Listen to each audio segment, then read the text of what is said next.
Okay. What's up, YouTube? We're trying this new Wirecast, having a little bit of problems, but we've been using our phone, but there's so many more capabilities that we can do on this. Hang on. Dog. This is Tilly, okay? She barks. We're doing our cast from home today, and yeah, we're trying to figure out this Wirecast. But anyway, trying to get organized. Once I figure this out, then we can do multi-cameras and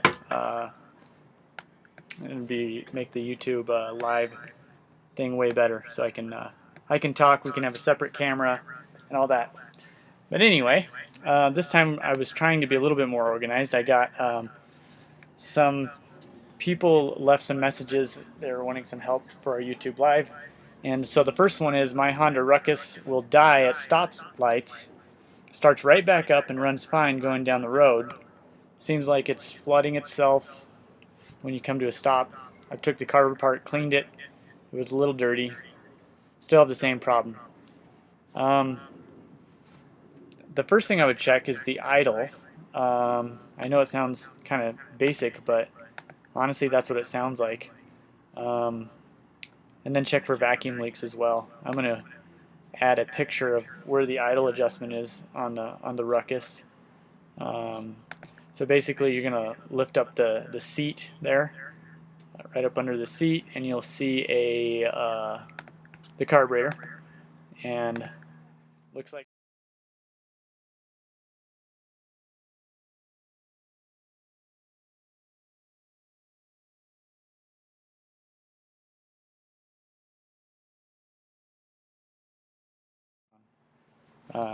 so that's that. I would check that and then check for vacuum leaks. You can spray carburetor cleaner around the like any of the intake boots, and if the idle or the throttle changes, then you know that it's sucking in some of the carburetor cleaner.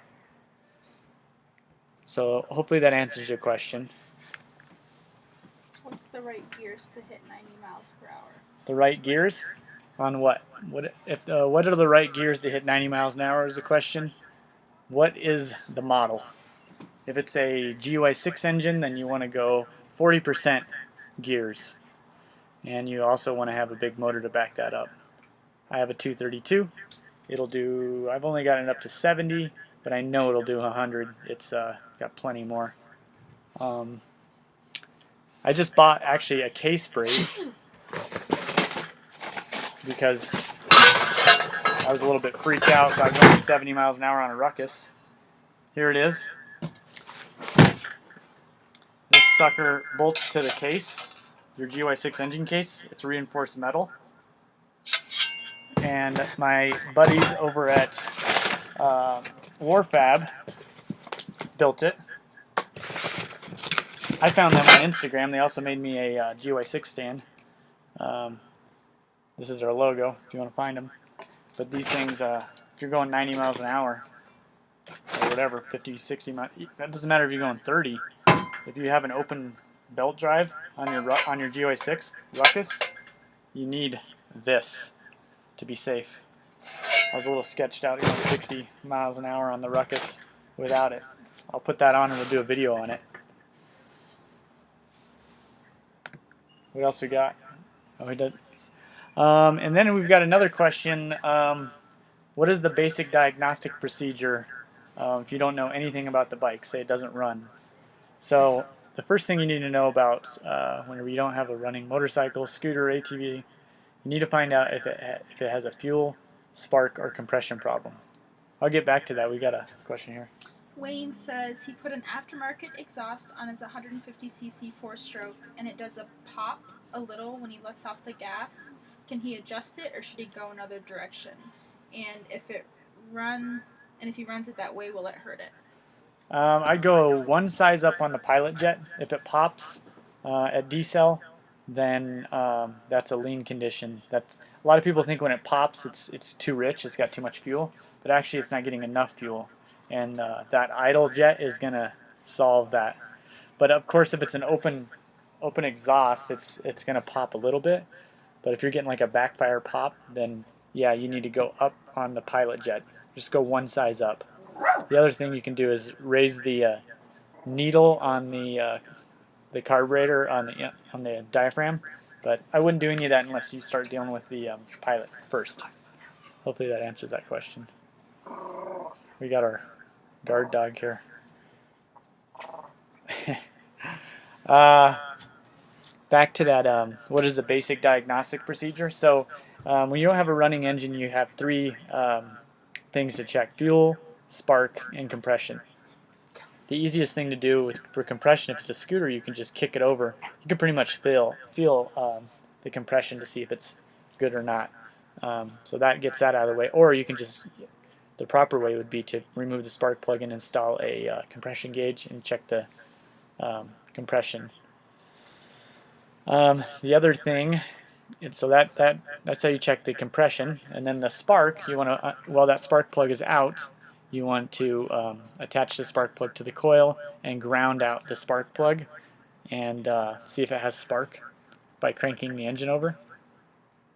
And then, so that's the spark end of things. And then for fuel, you can just simply spray ether, take the air filter off and spray ether into the intake. And if the engine wants to run, then you know it's a fuel problem. Generally, that's what it is, most of the time. So that's that. Hopefully that answers that basic procedure for diagnostic.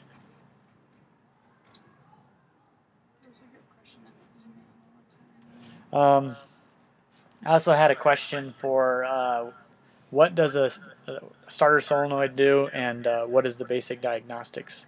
So I'm going to see if I can pull up a picture while I'm talking here. So the starter solenoid has two large cables going into it. Pretty much most motorcycles, scooters, ATVs. Hey, get over here. I got a picture here I'll pull up. And so one of those, that large positive cable is going to come from the battery directly to the starter solenoid, and then from the starter solenoid to the battery, or to the starter, will be the next wire. Let me pull this up and show you. I've got a picture here, just one second. Oops.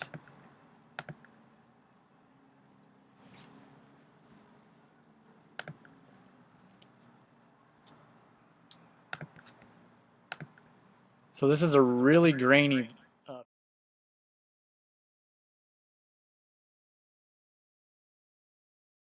and those two large leads at the top, one goes from the battery to this starter solenoid, and then from the starter solenoid down to the starter. So there's two wires on there, two small wires. Those two wires, one of them is going to be positive, one is going to be negative. So normally when you push your brake lever, it's going to send a positive to one of those, normally the yellow one. And then once you push the start button, it sends a ground to that. And then once those two meet, it tells those two large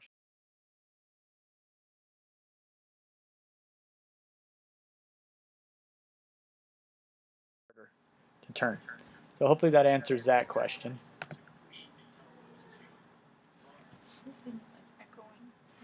Yeah, okay. This thing's echoing. I gotta turn it down just a minute. I don't know what the deal is with that. Can you hear me? Or is it really quiet now? Or am I really loud now? This thing's echoing. I gotta turn it down just a minute. What the deal is with that? I'm just gonna turn my... Sorry guys, this thing's echoing. Am I really loud now? There. Ricky is a GY6 160cc. What gears should he use? Sorry guys. A GY6 what? 160cc. And what? What gears should he use? Okay, so the GY6 160cc, I would probably use 30% gears. Monaco has those. I can get those for you. Yeah, 30% higher gear ratio on that. I would also use 10-gram sliders or even 11-gram. You can try that. That's what I would recommend. My 2T bogs on, I don't know, WOT, after a 70cc install. I did a plug chop and she's running rich. I don't get it. Any suggestions? Okay. So your 2T jog runs rich. It's got a real dark dark tan color on the plug whenever you're plug chopping. So you mean your full RPM, you for extended amount of time, then you stop, pull the plug, and then check the color. The color sounds like it's pretty dark, and it bogs. So what jetting, have you jetted it up at all since you did the 70 or the big bore kit? That would be the first question.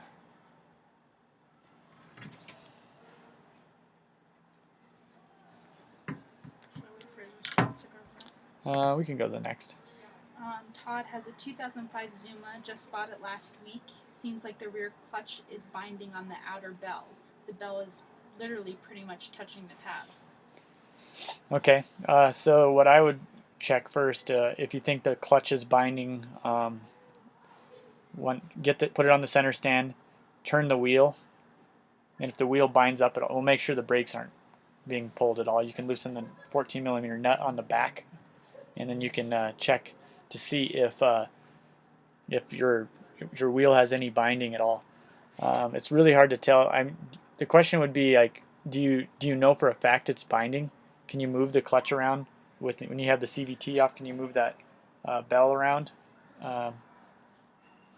If it's binding, then that's going to mean that your clutch springs, the 3 clutch springs that go behind the clutch, are basically worn out. And the other question would be, is that clutch bell like really blue and purple, like it's gotten hotter than hell? And then back to the 2T that bogs. Yes, from stock, 75 to 80, still bogs. Okay. So, and you're positive on that that it's rich. If it bogs, have you done any airbox modifications? Any basically, in a nutshell, if you do a 70cc kit, now everything I'm talking about is at a mile above sea level, which is completely different than most people that are at sea level. But what I do is when I do a 70cc kit and I do a performance pipe and a performance air intake, like a foam pod filter, I go up just about 10 jet sizes on the main jet. So if I had a 70, I put an 80 in it. If you're rich, then you need to go down and stock exhaust and airbox. Stock exhaust and airbox. And it's still rich. You can put the stock jets in and see what happens. I mean, I do big bore kits all the time where we don't need to jet it up, but again, we have less air and fuel. Most likely you do need to jet it up, but if you're doing those plug chops, I would start with the stock jet. Start with the stock jet and go up from there. Don't mess with the pilot jet at all, only the main jet. Don't move the needle at all. Do one thing at a time. So put the stock jet in, go full bore for, I don't know, 5 blocks. Stop, pull the plug out, look at it. We're looking for that 90 degree. We're looking at the color on the 90 degree, right below the diode on the spark plug. So we're just looking right. So say if you got the diode here and this is the 90 degree, you're just looking right here for the color. And that should be a real tan coffee with creamer color looking. You could pull up some images online for the perfect plug color. But if it's really white, then you're too lean, not enough fuel. And if it's really black, then you're too rich, too much fuel.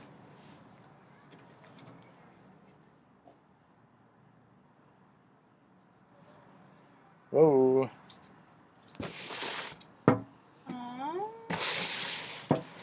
Steven has... Let's go back to the bell one real quick. You can hear the bell scraping on the pads. Just installed the 1500 clutch springs the other day. Could I sand a little material off each pad? Clutch springs were incorrectly.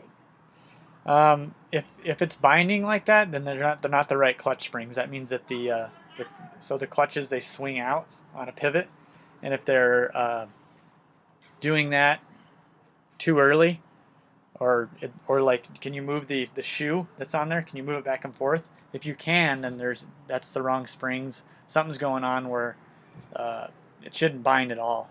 Even with that 1,000 RPM springs, there shouldn't be any binding. So 1,500, but even with 1,000 RPM, there should be no binding. I would recommend putting the stock springs back in or getting something different, because that doesn't sound right. I wouldn't grind the pad at all. Steven has a Get Ruckus engine with mods, and he's only hitting 15 miles per hour. Would you happen to know what would be causing it? Yeah, so you have the Get Ruckus with mods. Can you tell me what mods you have? And does it accelerate quick? Does it accelerate slow? In the top speed? Be a little bit more specific, and I know a lot about this subject. Just give me a little bit more specifics on that. Todd said thank you.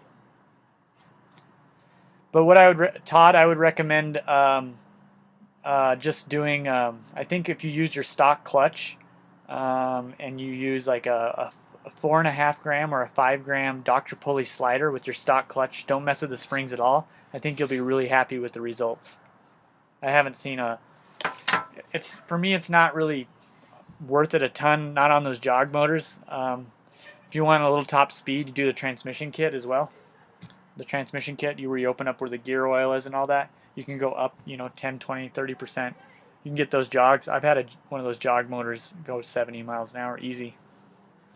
Back to the upgrades on the Ruckus. He has a PC20 with air and intake modification and a Polini variator and weights. Any performance exhaust? If so, which one? So the Get motor has a Polini variator, 20 millimeter flat slide round slide carburetor. Did you say, was it a pod filter? PC20 with air intake mod. With air intake and Yoshimura exhaust, and then a Polini belt with blue clutch springs and white contra spring. PC20 jets. I have now are 35 SJ and 90 MJ. Okay. So when did these problems start? Did you notice it started right after you installed something? I want to kind of backtrack and help you with that. K&N air filter. K&N air filter. Okay. And what's the acceleration like? And I know the top speed's 15 miles an hour, but does it get to 15 quickly? Does it spool up really fast and get there and just stay at 15 with the engine roaring? Or how does that work?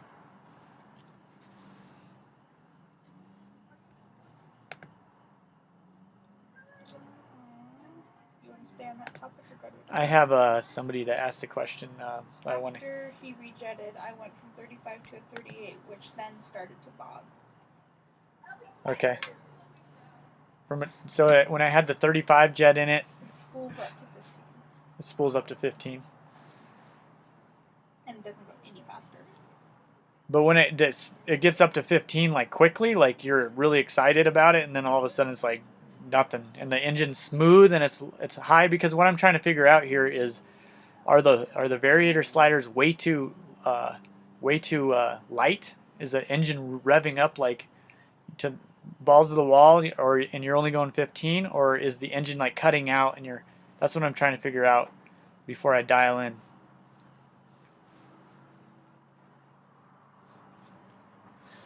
The thing about the when you start messing with, like, say if you have the Polini variator and it comes with 5 gram roller weights, normally those Polinis I think come with a 5 and a 6 gram. If you start messing with that secondary spring, the contra spring, or any of those clutch springs, that's going to change everything. So for instance, we did a Ruckus kit where we changed all of that, and if you put 5 grams in there, it would only go 15 miles an hour. It would just scream to the moon and you wouldn't go very fast. So we ended up putting 9 gram sliders in there, and that solves the problem. It's just you can do all the research, and everybody says to use the 5 gram or the 5 gram rollers. 5 gram rollers. So what I would recommend that you do, well, I guess I need to find out from you, what was his name? Steven. Steven, I need to find out, does the engine run smooth when it's going 15 miles an hour? Is it nice and smooth, or is it cut and coughing, sputtering?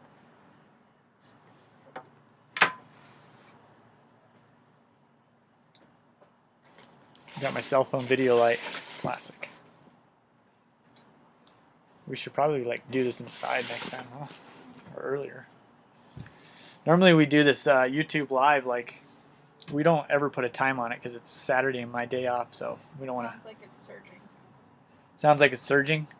When you had the 30, he put the 38 jet in there. When you had the 35 in there, These carbs called. what's that? I'm just. Oh. When you had a 35 in there, did it run smooth but only go 15 still? So I guess I can tell you both scenarios. So the we got to get the engine to run smooth. That's the first thing. No matter, we don't care how fast it goes. So there's 3 different circuits in that carburetor. Actually, there's 4, and I want to go over those. Let me try to pull up a PZ20 or something carburetor. Yes, 35 ran smooth. I don't have a top, but it sounds like it's hitting high RPMs. Okay. So I would put that 35 jet back in, and I would go heavier on the rollers, or if you don't want to buy anything, then you can take that contra spring out, or that secondary slider spring.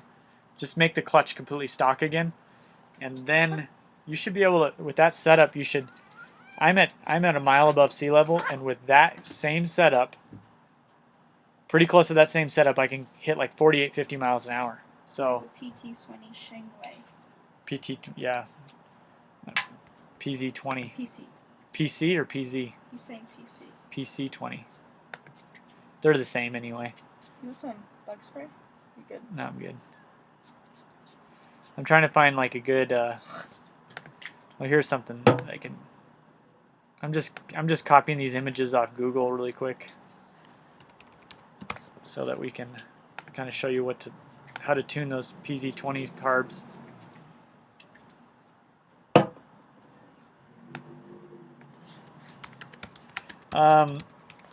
So your idle jet, it's the smallest jet, the jet with the smallest hole in it.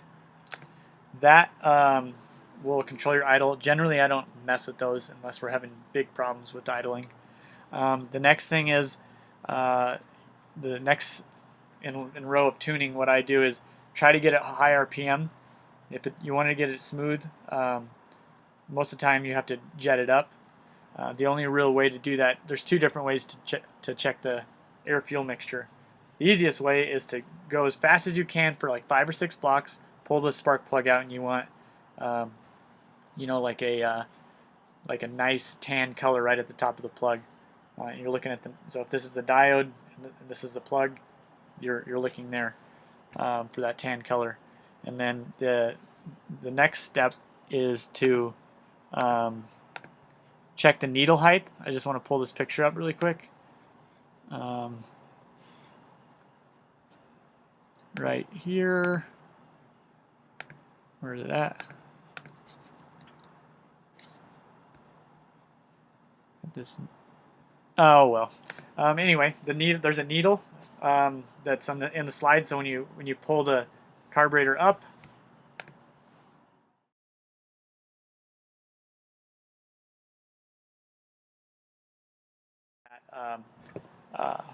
needle up and down. So that'll adjust. The pilot jet is for an idle. Main jet is for high RPM, and then the transition between the 2 is that needle. There's also an air fuel screw down on the side of the carburetor, and you can adjust that too. That's more for like idle and kind of the transition from idle to the needle. Hopefully that helps. Kind of vague, but that sounds like. So going back to Victor about the plug chop. Yeah. So he said, just so you know, my scooter's a Buddy 50. It doesn't have the Jog Minarelli engine. It has the same carb that's in the Kimco People. These carbs call for a 35 Pilot and a 75 Main. Should he just install the stock jets? Yeah. So the question is, he did the 70cc big bore kit and it's a genuine Buddy, same carburetor as the Kimco People. That's a good carburetor, by the way.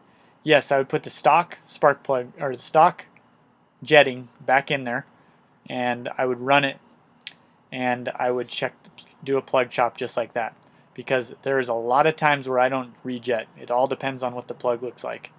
One thing, very important thing for that, when you do that 70cc kit, remember your oil pump is only a 50cc. On those 2 strokes, they have an oil injection pump.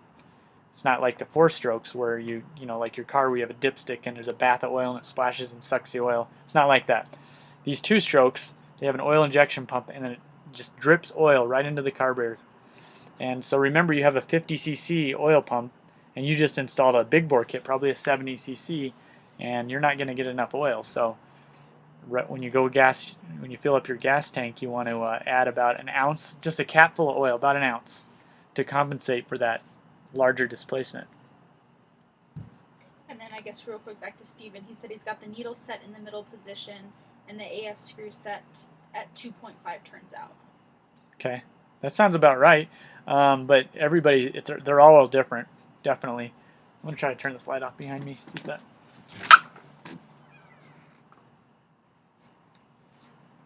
See if that's better. And then, how do you check the wear line indicator for rear brakes? I think if you swapped over there so the thing light's not behind you. Just 1 second, guys. I'm going to fix this. This is Ricky. This is Rick. He's here on YouTube Live, answering some questions. Okay. What was the question, T? How do you check the wear line indicator for rear brakes? Okay. So what kind of model is it? Don't know. The wear line indicator for rear brakes, if they're drum brakes, on the adjuster, there's a so on most scooters on the very back, there's a 14 millimeter nut that adjusts the cable. When you squeeze that, there's going to be two little arrows. Like, you just want to squeeze the brake, and there's going to be 2 little arrows that, if they point to each other, the rear brake drums or the rear brake shoes need to be replaced. And then the rear brake pad indicator, it totally depends on the model. Some Vespas have the little cap that covers on the caliper, covers, so you can't see in there. Pop that plastic cap, and then you can see there is a wear line indicator, just like you were talking. If you've ever done the front brakes, it's the same exact procedure. Yep, so that's how you do that. I will say, though, that the rear drum brakes are very rare that they ever go out. I've been doing this for 17 years, and I have replaced, I don't know, 5 drum brakes. I really, really doubt that they're bad. If they squeak, go to the pressure washer, try to spray up in between the wheel and that little crack, between the wheel and the engine case. Most of the time, when people think they're going out, they squeak. But when they do go out, every single time I've seen this, you squeeze the lever, the cable's all the way adjusted, and you're squeezing the lever, and it's not really, it's almost like the brake cable is stretched. That's normally what happens when you need rear brake. But yeah, it's a Baja Avenger 150. It's a Baja 150, so it should have those 2 arrows on the back.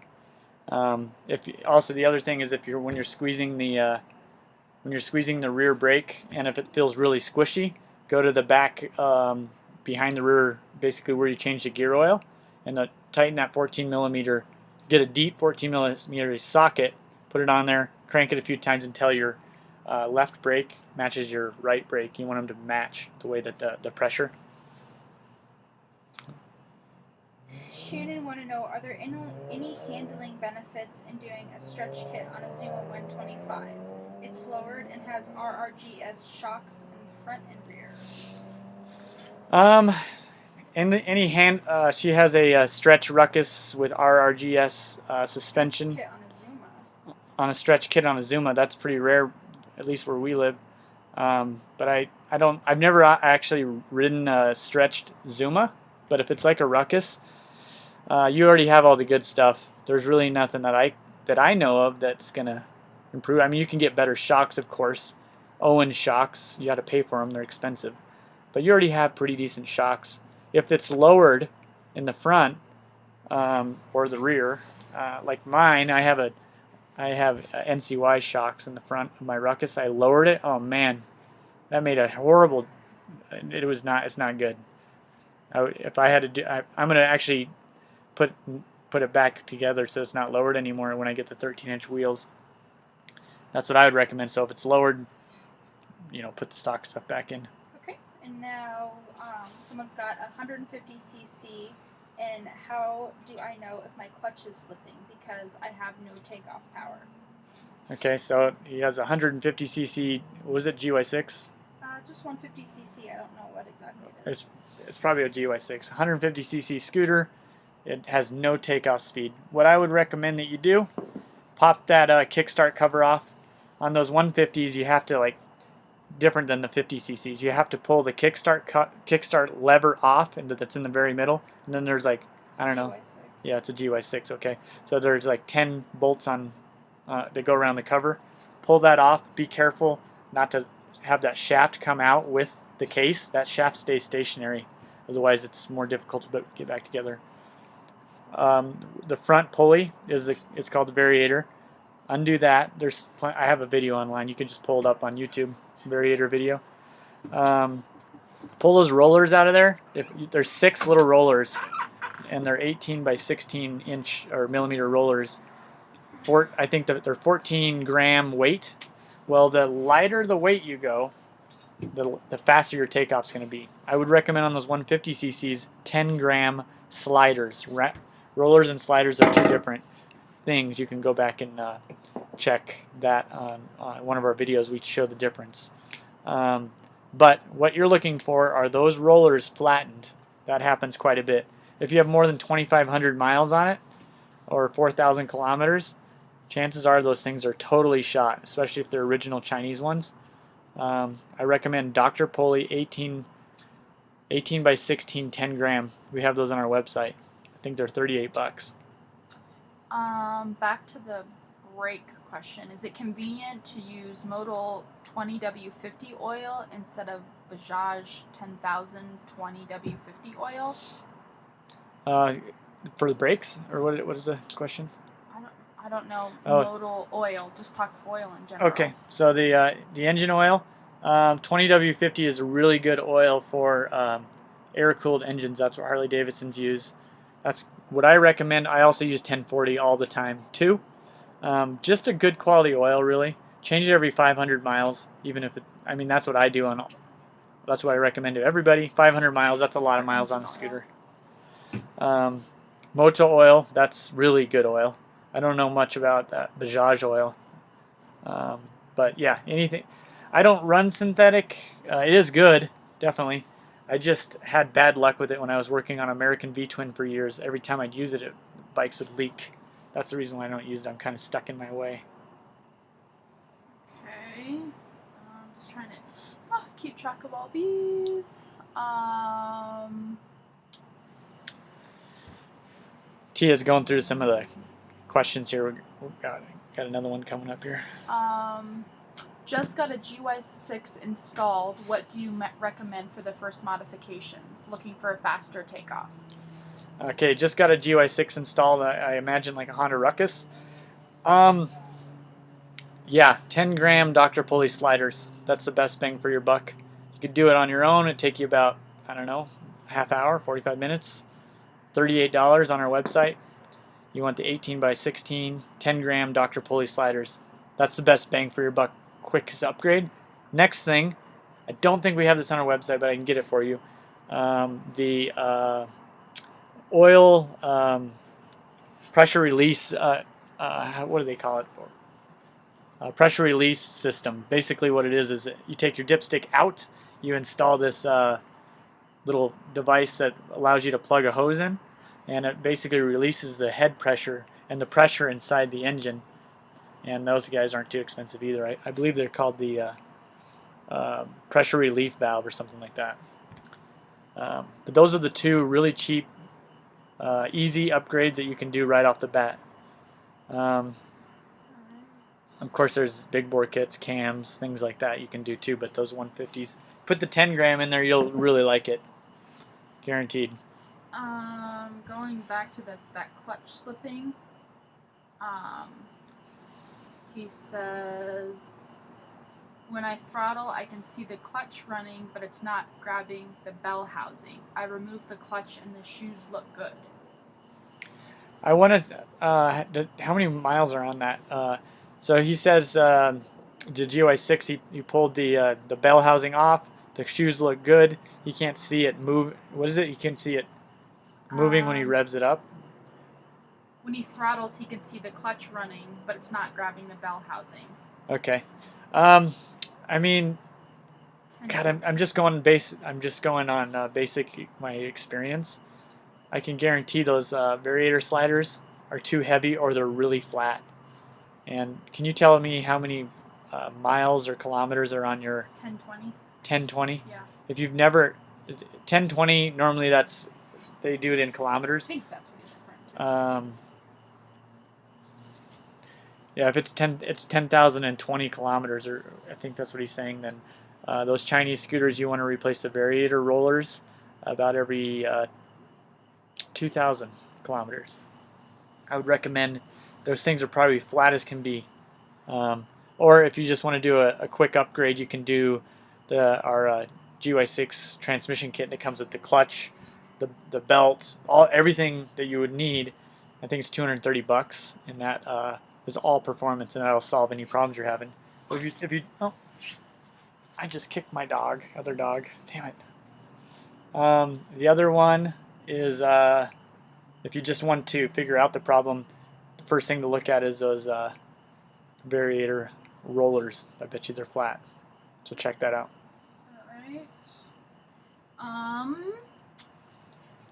Wayne asks, I don't know what he has, but he is 6'8" and was wondering what you thought about taller wheels and raising the handlebars on a scooter for safety and comfort. But I'm not sure what exactly he has. 6'8". He wants to just be more comfortable on the scooter, but recommendation for wheels we really need to find out which scooter that is, and I can give some recommendations. Yeah. You're a big feller, but if it's a Ruckus, there is a few different modifications you can do. All right, and then going back to Victor, I don't remember what he had. What did Victor have? Victor had the Genuine Buddy. And he said, just an afterthought, his scooter belt calls for a 660 by 18 by 13 belt. Could he install a 669 by 18 by 30 for more variator and clutch travel? That's a trial and error, but probably not. What you probably want to do, what it called? 660? 660 by 18 by 30. Melosi probably makes a 660 by 18.5 or a 19 by 30. That's probably what you want to do. I wouldn't mess with we got skeeters around here. I wouldn't mess too much with the belts. I've done that before. I didn't have good experience as far as like good outcome. But I would recommend with that big bore kit is 5 gram Dr. Pulley sliders with that. And Wayne, I think they're 15 by 12, or it's a Genuine Buddy 16 by 13. Genuine Buddy. I'm sorry. We have those on our website, rollingwrenchdenver.com. And then Wayne, he rides a Chinese 150 scooter, the tall feller. Okay. Wayne, you drive the 150 GY 6, and you just needs more. Geez, that's not really like a. There's so many different styles of that anyway. I'm trying to think what I can tell you to. I don't have any good answer for you on that. I really don't. You could try it. I mean, I hate to tell you to get a different scooter, but if you did get a different scooter, I'd recommend looking at the Aprilia Starbeo 250cc. They're they're good for tall people. The other one is Kimco, any of the Kimco Peoples, Kimco People 250. But I don't have a good answer for that. I'm sorry. I wish I did. And then back to Ricky. I don't remember. 160cc. What do you think about the 15-37 gears on it? 15-37. Do you know? I'm sorry, but I'm not familiar with. Is that a 20% or a 30%?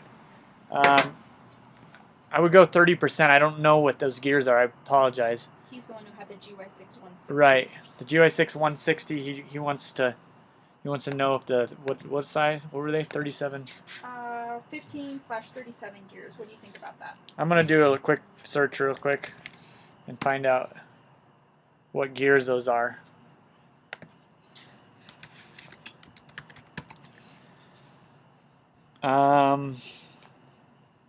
So, okay, I see what you must be looking at Ruckus gears or something. I have to do a little bit of research on that. But yeah, the 37 gear, I think they go 15, let me see something. 15, 20, 25, 30. I think that's 25% more. I don't know that for a fact, but I would go for the 160cc. I would do that. Yeah, you might have to mess with it a couple. That's one of those trial and error things. I'd try that, and then, I mean, worst case scenario, you can go heavier on your rollers.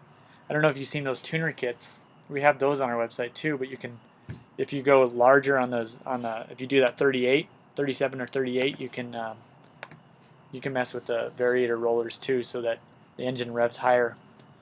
Those are the two things that I really mess with in the CVT and the transmission. I don't mess with the clutches too much, just because it throws everything off, with an exception to our Cvt Transmission Kit on the Ruckus. I just mess with the variator rollers and the transmission kits, and I seem to have really good luck that way.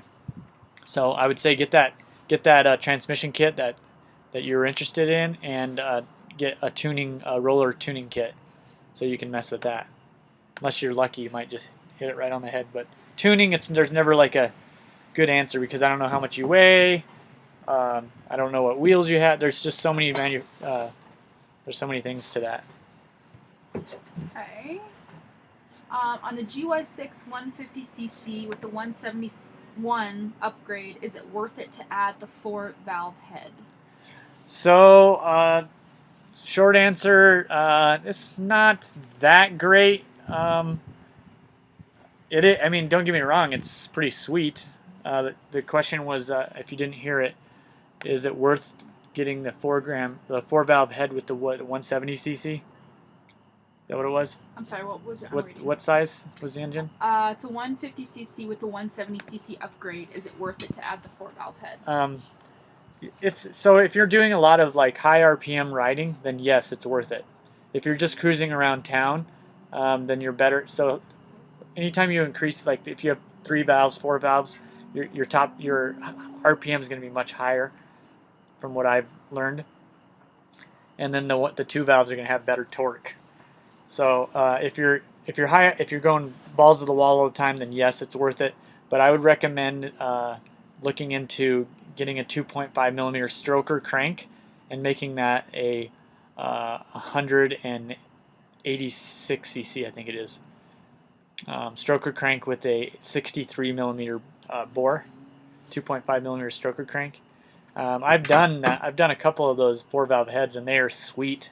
But they're for certain people. It's more for top speed. And then back to Ricky with those that jet. He was hitting 70 miles per hour already. 70 miles per hour with the 160cc, or what 160cc? Ricky was the one who wanted to know about the 160cc. What do you want about the gearings? Oh, he's already hitting. What is the top speed? He says 70 miles per hour. Holy moly! Already. Yeah. If you do those he's hitting 70 miles an hour on a 160cc with stock gearing. That doesn't happen here in Denver. We're a mile above sea level. We lose 20% of our power here. That's impressive. I want to go to sea level and ride. But yeah, if you do that larger gearing, you're probably going to hit 100 You got to be careful, man. Let's see. Slainer wants to know what a good kit for the Monaco 50cc Chinese GY6 motor and transmission. The GY6 150, and he wants to know what's a good big bore kit and Cvt transmission. Is that what I heard?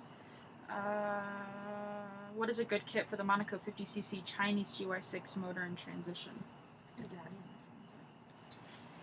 Okay. What is a good? I would do the.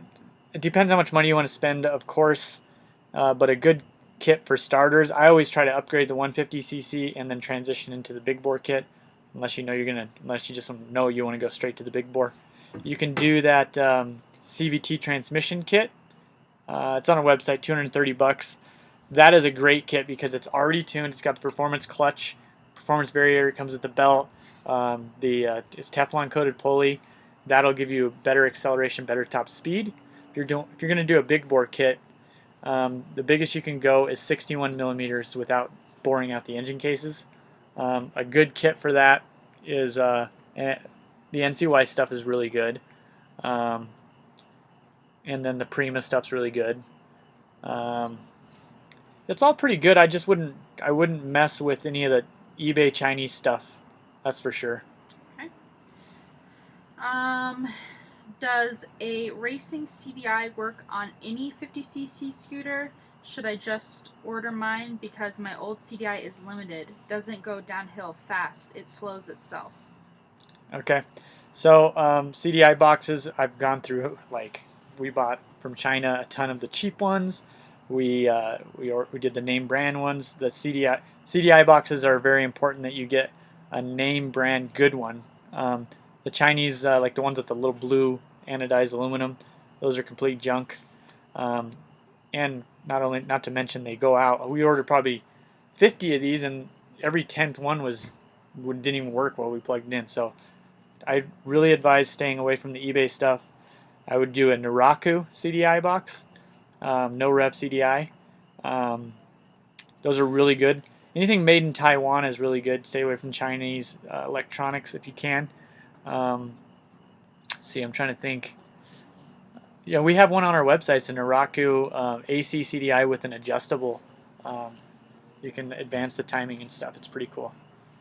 And then back to Victor with the Buddy. Do you think maybe upgrading from a PB16 to a PB18 might take care of the bogging problem? Maybe she's not getting enough air. On the Buddy, he's wondering if we should upgrade from a 16 to an 18. You could do that, but I would not. I would. He's the one who did the chop. Yeah, that's the Buddy scooter. I would recommend solving the problem that you have right now with the stock carburetor. I know for a fact those work with the 70cc. I do them all the time. Just put that stock jetting back in.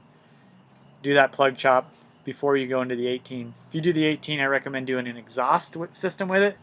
Yeah, so hopefully that answers that question. Let's see if I missed anybody here.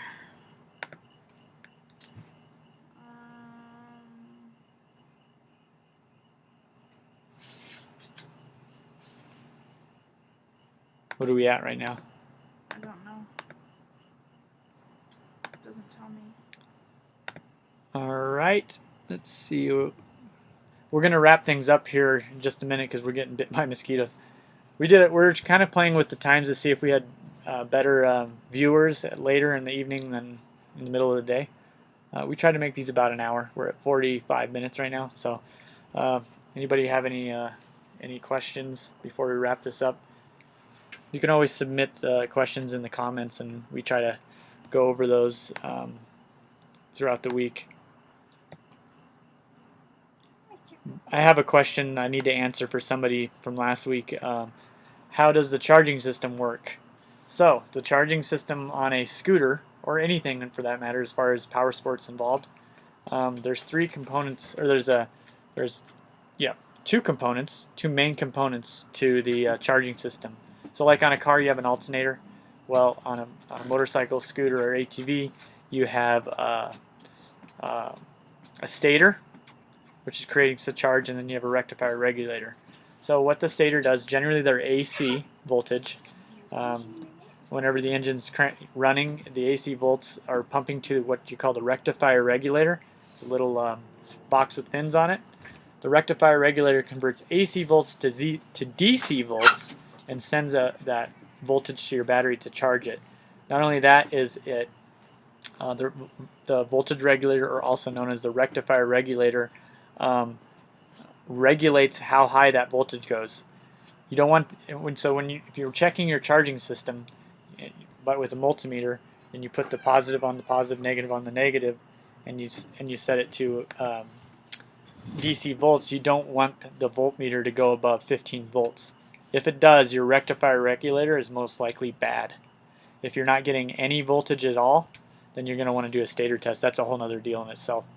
But one common problem with the rectifier regulator, if you're having headlights go out, tail lights constantly, like just replace your headlight, now you're putting another one in, it's only been a few days, or your batteries are constantly going out, that's almost a guarantee that your rectifier regulator is bad.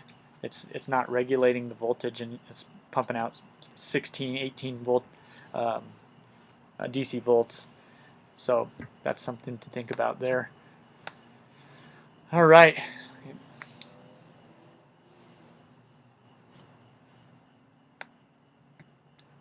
Do we got anything final to wrap up here? No final questions thus Well, far.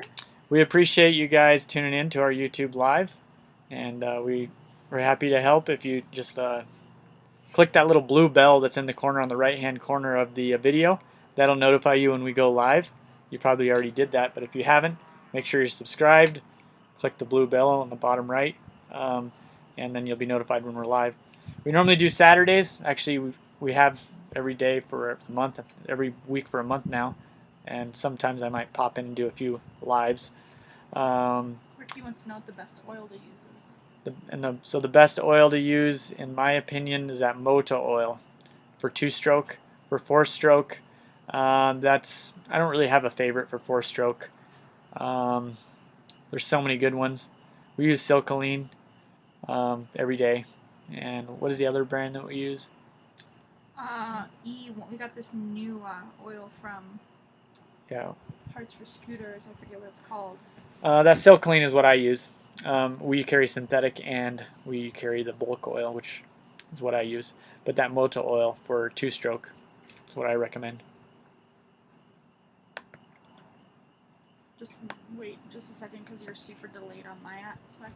I don't know if anybody else is going to say anything. And then as far as videos coming out in the next couple days, we've got the Honda Ruckus GY6 swap kit. We spent a ton of time videoing that and figuring it all out. We already have that on our website, GY6 no stretch swap kit. We also have, we will have a GY6 conversion swap adapter harness. So I know that there's a bunch of companies that make wiring harnesses. This wiring harness is just adapter plugs. It takes about 20 minutes to wire up your Ruckus to run the 150cc engine. Super popular. We did one Instagram post, that sucker sold out in 2 seconds. Now we don't have any to send out, but keep checking back if you want one. What weight oil? And then the other video we have coming out is if you've ever had your glass break, or this is more for like Chinese scooters, on the master cylinder, the glass on the master cylinder dry rots and then you start leaking. We've got a product for that, and show you how to install that. What was the other thing? We're gonna be doing this case brace Warfab put together. This is the case brace for the GY6, so your engine case doesn't break going down the road with those big fat Ruckus wheels. Then we're gonna wrap it up. But the weight of oil that I recommend for the 4-stroke is 20W50 or 10W40. 20W50 would probably be my first recommendation for air-cooled engines. That's what Harley Davidsons run. They sit in Sturgis at 100 degrees with their oil. They use bulk oil, so that's what I recommend. I appreciate you guys watching, and have a good night. Check us out next week. Also go to our Facebook, like us there.